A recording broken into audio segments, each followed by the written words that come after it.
ሳምንት አመት ከምናምን ለሆነው ላሸችው እኔ እኮ ከጀመርኩ 8 ወሬ ነው። ዛሬ አይደለም የጀመርኩት፣ 8 ወሬ ነው። 8 ወር መሆኔ መመስከር ማንጣት ካለብኝ አመጣለሁ። ስናንቺ ሰው አሁን እኮ ለትዳር አይገባም ነበር። እንወቀሰን ከእኛ ነበር እንደሞ ወቃሽ ማለት እኔ አሁን እንግዲህ አሁን መወቃቀስ ስላልሆነ ያለብን ያለፈው ነገር አልፏል። የሄደው ነገር ሄዷል። ግን አሁን ወደ መፍትሄው ስንሄድ ጀስት ያለው አሁንም ያለው ነገር ታገሽን። ግን እንደ መፍትሄ ትክክለኛ መፍትሄ ሆነ የሚፈልገው አሁንም ቢሆን ያለው ነገር እሷ አጠኔ ክስትልትል የምትችለውን ስለማውቀው ነው። እኔ የላኩትኝ ይሄንን አይደለም።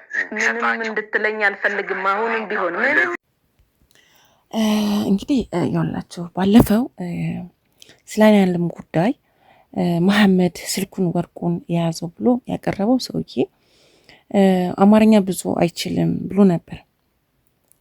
ትናንትና ደግሞ ዛሬ ደግሞ ያቀረበው ሰውዬ ደግሞ በደንብ አማርኛውን እኔም ብያለሁ።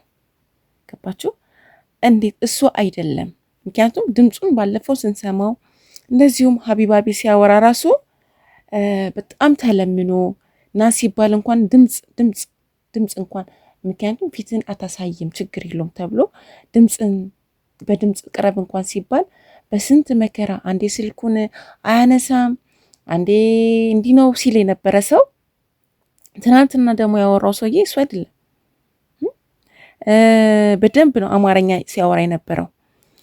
ምክንያቱም ተንኮል ያለበት ነገር ነው ሲጀመር ማለት ነው። ሲቀጥል ደግሞ ደረሰኝ የተገዛበትን ሳይዝ እንዴት ነው ያበደራት?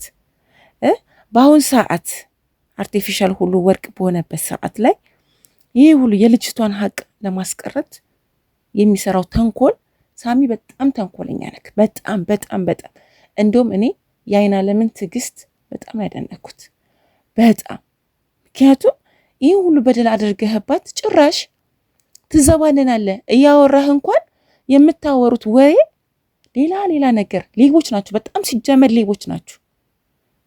ከምር ሌቦች ናችሁ በደንብ ማለት ነው። ተደራጅታችሁ በደንብ ነው ስራ መሰሩት እዛ ዱባይ ላይ ማለት ነው። እና እንደውም በአይናለም ይውጣ ሲባል ነው ይሄ በእናንተ በኩል የሚልኩ ካሉ አሁንም ቢሆን እኔ እንጃ አይመለከተኝም። ግን ከዚህ በኋላ ተበላን ብትሉ እኔ እንጃ እንዴ ይሄ ሁሉ የአይናለምን ሀቅ ለማስቀረት ተንኮላችሁ ማለት ነው። እውነት እግዚአብሔር ሀቅሽን ያውጣልሽ እንጂ ተደራጅተው የመጡ ሌቦች ናቸው የእውነት። እና በዚሁ አጋጣሚ ሰላም ውድ ተመልካቾቻችን፣ ጋዜጠኛው እዮሃ ሚዲያ ትዕግስትክ፣ ትህትና፣ ይህ ሁሉ ነገር መቼም ያናድዳል። የሚያደርጉት ነገር አያናድድም አልልም። ደውለህ ሳያነሱ በራሳቸው ጉዳይ ሲንጣጡ የነበሩ ሰዎች ሳምንት ተቀጣጥራችሁ ስደውልላቸው የማያነሱበት መንገድ ራሱ ማለት ነው። እና እኔ እንጃ ዘመንህ ይባረክላለሁ። እውነት አለም ሰገድ ማለት ነው። ትዕግስትንና ያለውን ነገሮችን ሳላመሰግን አላርፍም። እንደ ሴት ደግሞ እህታችን ትክክል የተናገረችው ካርጎ ላይ የሚልክ ሰው አያጣ። እንደገና ደግሞ የኋላ ብር የሚልክ ሰው አያጣ። ይሄ የታወቀ ነገር ነው። ማናችንም ላይ የታወቀ ነገር ነው። ሲቀጥል አንድ ሞባይል እንደሚሸጥ ያውቀዋል፣ ወርቅ እንደሚሸጥ ያውቃል። ይህን ነገር እያደረገ ካለ ደረሰኝ አይቀበላትም። ይሄ ትናንትና አለ ብሎ የነበረ ሰው ዛሬ ላይ ደግሞ ደረሰኝ የለም ነገ እንዲህ ብላ ትመጣለች ይላል። ምክንያቱም ሽጦት በልቶታላ። ሀቋን ይዞ አይመጣም። እግዚአብሔር እኮ ዛሬ ብትዋሽ ነገ ብትኖር ከነገ ወዲያ እኮ ላትኖር ትችላለህ። ለምታደርገው ነገር ከነገ ወዲያ ላትኖር ትችላለህ። ገባህ?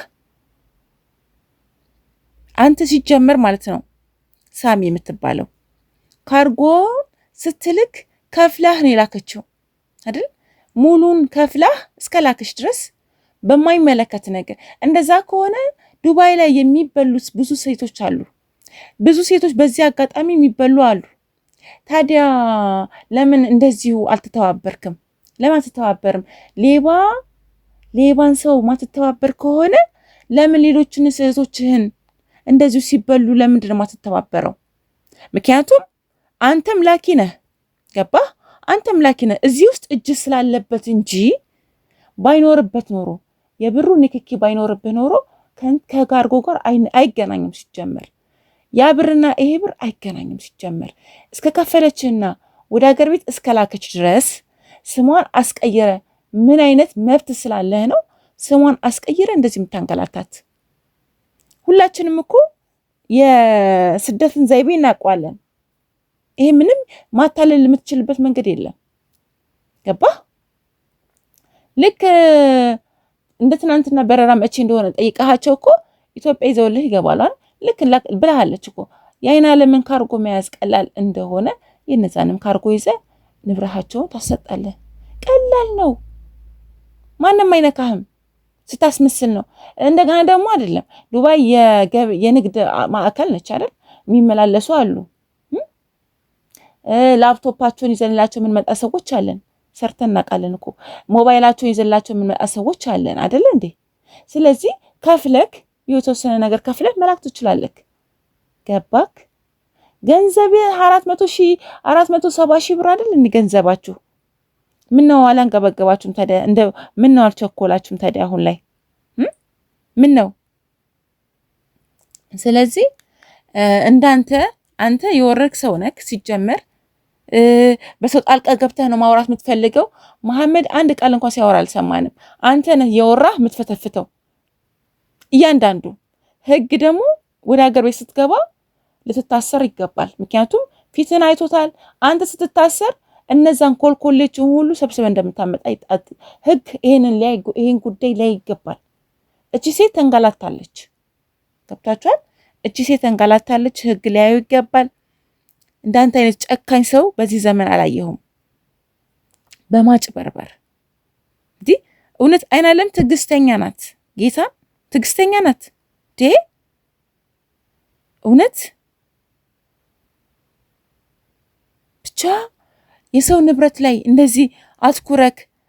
እቃዋም እኮ ትክክለኛ እቃም ይኖርም አይኖርም እኮ የምታውቀው ነገር የለም። እች ልጅ እንደው አለም ሰንገድ ይህንን ንብረቶች አብረህ ሄደ ያለበትን በሙሉ ከፍሎ እንዲያስወጣ ማድረግ አለብክ። በቃ ከፍላለሁ ብሏል አይደለ? ይክፈል።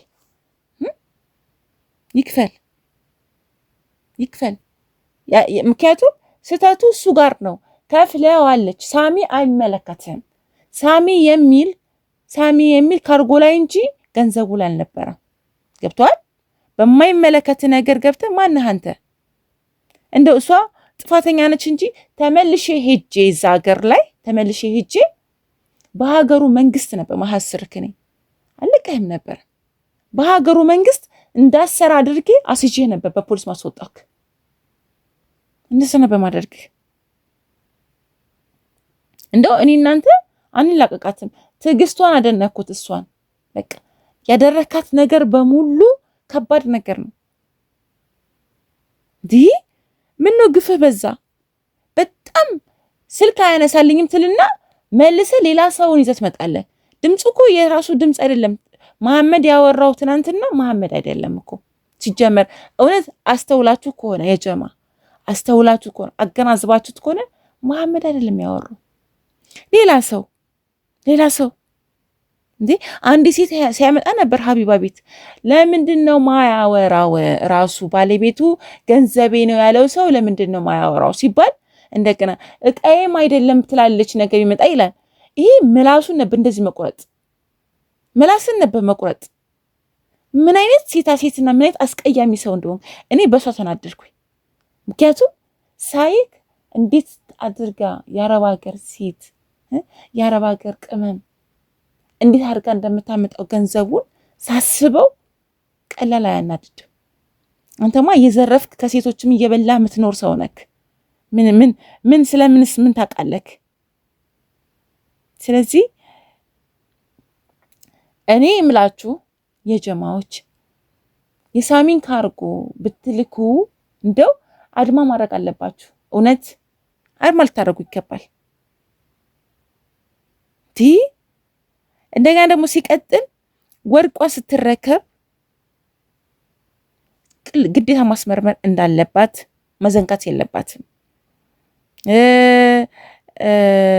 ወርቁ ማለት ከእጃቸው ሳይወጣ አስመርመረሽ ሳታስመረምሪ ከተረከብሽ አንቺ ነሽ አሁንም እንጂ አይና ለምትሳደቡ ሰዎች ጤነኛ ናችሁ ብዬ አላስብም። እናንተ ህመሙን በሷ ላይ ሆናችሁ እዩት። ህመሙ ይድረስባችሁ ነው የምላችሁ። ህመሙ ይድረስባችሁ። መጀመሪያ ሳያምንበት ወርቁንና ሞባይሉን አይወስድም። ሳያምንበት እሪን የሚሉት ሁላችሁም ተጠቃሚዎች ናችሁ። እና ከላክ በኋላ ገንዘቡን ሳይቀበላችሁ ይቀመጣሉ። ስታስቡት ይቀመጣሉ። ሳይልክልኝ አልሰጠውም። ሳይልክልኝ ገንዘቡ ደርሷል ብላ ማዘር ካልጠይቃት እንጂ ሳይደርስ ደረሰ ብሎ ቢመጣል አልሰጠውም። ስለዚህ ያኔ የሆነው አይደለ? ሰጠች እንትን ላከላት፣ ሰጠችው፣ በቃ አለቀ። ሰጠችው። ይሰጭበረበረችው ንብረት ያህል እኮ ሰጥታለች እኮ ሰው እኮ። እና አንዳንዴ በሰው ቁስል ላይ ገብተን ባንል ጥሩ ነው ባይነኝ። እና ምክንያቱም እውነት ንብረቷን መልሱላት፣ ሀቋን ስጧት። ሀቃችሁን ይዛ መታለች። በቃ ይሄ መመላለስ አይደለ? አለ ስትል አልነበር እንዴ? ባለፈው አለ አንፈልግም አያወጣ ምናምን እሪ ስትል ነበር። አሁን የፈለግከው አድርገህ ስጨርስ ደግሞ እንደዛ ነው። ደስ አይልም ያደረጋችሁት ነገር በእውነት አሌክስ። እነዚህን ሰዎች በህግ ማነጋገር አለብህ። ጭራሽ ብር የኋላና የካርጎ ሰራተኞች ጥምረት ማምረት የአበዳሪዎች ብዛት ሁሉ የካርጎ ሳሚ እንደዚህ ማድረግ ጥርጣሬ ያመጣል። ጭራሽ ካርጎ ውስጥ ምን እየተሰራ ነው ያለው? እኔ ብሬን ከፍዬ እስከላኩኝ ድረስ የማውጣት መብት እያለኝ እንዴት ነው ስሜ ሊቀየር የሚችለው? እንዴት ነው ስሜ የሚቀየረው? ሲቀጥል እስካሁንስ መኖሩ እንዴት ነው የሚታወቀው? ነገ ደግሞ ምንድን ነው የሚለው? እንትን ተብሎ አመት ድረስ እኮ አይቆይም ካርጎ ሲጀመር። ይወረሳል አይደል? ይወረሳል እያለ አሁን ደግሞ አፉን ሊከፍትብን ነው መጥቶ። ተወርሶም ሊሆን ይችላል። ይህ ባለጌ ነው፣ በጣም ባለጌ ነው። አለም ሰገድ እንግዲህ አነጋግረኸዋል። ስታነጋግረው የነበረውና አሁን የሚያወራው አንድ አይደለም ሲጀመር። ይሄ በህግ ሊያስጠይቀው ይገባል። የሰውን ንብረት አቅፎ ይዞ እንደዚህ ሊያደርግ አይገባም። ሳሚ የሚባለው በህግ ኢትዮጵያ ውስጥ ህግ አለ ከተባለ በህግ ሊጠይቅ ይገባል። እህቶቻችን ደም ለፍተው ሰርተው አምጥተው እዚህ